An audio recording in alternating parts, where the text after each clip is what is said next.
Sama karena kami baru mendapatkan informasi terkini mengenai penculikan dua anak dari tersangka Mindo Rosalina Manulang, tersangka dalam kasus suap Wisma Atlet.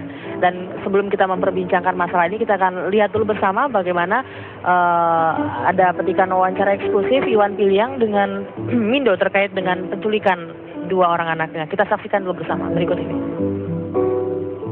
Baik Mbak Rosa, saya Iwan Piliang. Saya melihat pada kasus Anda ini sudah terjadi indikasi kejahatan kemanusiaan. Ternyata putra dan putri Anda itu kasarnya disandra sampai sekarang. Sejak Juni tidak bisa lagi Anda temui. Saya ingin konfirmasi itu, bagaimana ceritanya? Tolong diceritakan. Dari mulai saya ditangkap KPK tanggal 21 April, tanggal 22 saya masuk ke Polda, itu anak-anak itu masih melihat saya di Polda sampai saya dipindahkan ke Rutan Pondok Bambu. Sampai sekitar Juni, anak-anak saya, terutama yang paling kecil ini, di Mall Anggrek lagi jalan sama adik sepupu saya, diambil paksa oleh seseorang yang mengaku bapaknya. Jadi dugaan Anda yang menculik, boleh disebut menculik berarti ya? Bisa saya sebut menculik karena sampai saat ini tidak pernah ketemu saya bapaknya, dan anak ini pun tidak pernah ketemu saya bahwa memang anak ini sama bapaknya. Oke, jadi bisa orang lain pihak ketiga? Bisa orang lain. Bisa juga pihak yang berkait dengan kasus yang menimpa Bu Rosa? Iya, jadi saya banyak hal yang saya takutkan dan jadi berpikir yang tidak ada siapa ya, ada apa ya. Begitu diambil waktu di Mall Anggrek, saya sudah bilang ke keluarga, tolong dilaporkan ke Polres Jakarta Barat. Mereka sudah melapor, tetapi karena katanya itu bapaknya yang ngambil, jadi tidak bisa dikatakan penculikan. Nah, taunya bapaknya tadi dikatakan orang lain. Iya, yang menarik. Pada saat terjadi tarik-tarikan di Mall Anggrek, pada saat tarik-tarikan itu adik sepupu saya kan tidak kenal. Tapi di situ katanya saya bapaknya Bintang. Jadi adik saya ini karena sudah ditarik, terjadi penarikan paksa, dia kehilangan jejak. Loh, adik tahu kan suami Mbak? Tidak kenal. Ini adik sepupu. Oh gitu, oke. Iya. Setelah itu saya keluarga coba melapor, tapi katanya dari Polres Jakarta Barat ditolak karena memang itu bapaknya, ya tidak bisa dikatakan penculikan. Yang diambil itu yang anak saya yang paling kecil yang 9 tahun yang namanya Bintang. Benang merah taunya anak-anak yang mengambil suami? Tadi kan belum tahu tuh. Ya saya pikir juga ya mungkin sama bapaknya gitu. Jadi sampai sekarang saya percaya itu sama bapaknya.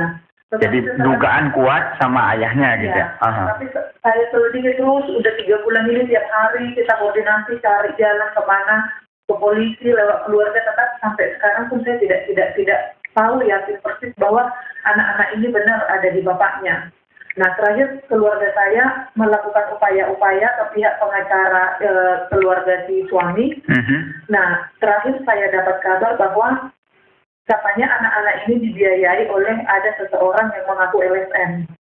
Seseorang mengaku LSM? Iya, dan keluarga saya sudah ketemu dengan pihak pengacaranya suami saya. Dia bilang, kamu nggak usah bicara macam-macam. Semakin kamu nanti rame-rame, semakin kamu jauh dari anak-anak ini. Terus dia bilang, itu kan anak-anak saya. Bagaimana saya tidak ketemu anak saya? Saya ibunya loh. Apa salah mereka? Kenapa saya nggak bisa ketemu anak saya? Saya bilang, sudah kamu di situ aja. Pokoknya kamu nggak usah cerita macam-macam, nggak usah banyak bicara. Kalau semakin kamu ribut nanti semakin kamu jauh dari anak-anak ini. Nah, ini maksud anak ini ditahan apa ada kaitan ke kasus gitu? Saya tidak tahu. Tapi yang pasti dari pihak keluarga ini yang selalu menyelidiki dan bisa ketemu dengan si pengacaranya suami saya ini, dia bilang, untuk diam aja, tidak usah banyak bicara. Pokoknya nanti diam aja itu menyangkut kasus yang disidang atau diam aja apa? Jadi saya tidak perlu berkomentar apapun tentang anak, pun tidak perlu saya cari ya tentang apapun itu. Makanya tapi setelah saya pikir-pikir perkara saya di kasus korupsi ini ada, di sini saya tambah beban berat. Jadi benar-benar membuat saya hampir beberapa kali saya mencoba untuk bunuh diri saking saya putus asanya ya. Apa yang Mbak Rosa lakukan? Saya pernah kamar mandi, saya putus asa, mungkin ada yang dengar di sini. Begitu saya tahu anak ini diambil, nggak bisa ketemu, saya ke kamar mandi. Saya mau coba mobil minum baikun, tapi ditahan sama orang kamar saya. Terus saya pingsan, saya dibawa ke klinik. Terus saya bilang ke keluarga, terus kemana anak-anak ini? Saya bilang, kita lagi coba upayakan dengan polisi.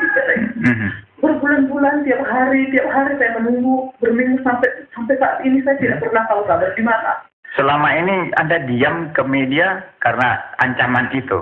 Iya, saya udah bilang, gimana dong anak-anak saya? Kamu diam aja. Pokoknya semakin kamu nanti berkor-kor, semakin berat kamu untuk ketemu anak kamu.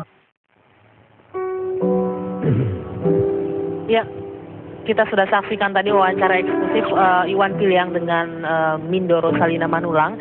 Dan memang pemirsa, tadinya malam ini kita akan membahas masalah reshuffle kabinet dari